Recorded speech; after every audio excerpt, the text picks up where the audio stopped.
Napansin ko guys, parang hindi na gaano responsive tong Raider FI natin.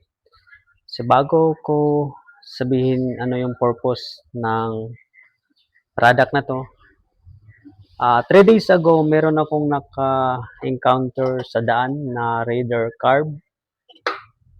At alam mo, sobrang bilis niya guys.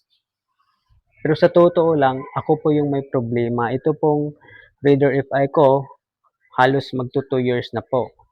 Akala ko po yung problema ko that time ay yung transmission ko or yung injector ko.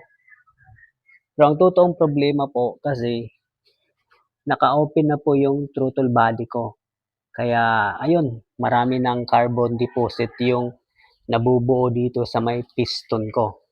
So alam naman natin na kapag marami ng carbon dioxide ang ating throttle body or yung piston natin, alam nating nahihirapan ng yung performance ng ating motor.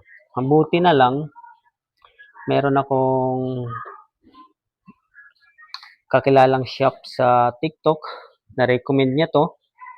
So paano nga ba to gamitin tong carbon deposit na cleaner na to?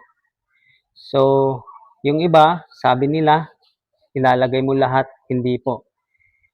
Ang gagawin lang natin, pupunuin natin tong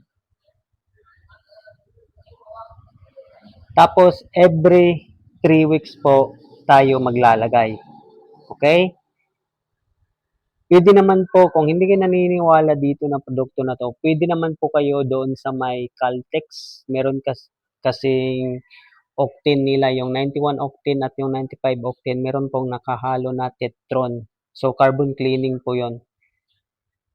And para sa akin, gagamitin ko pa rin to.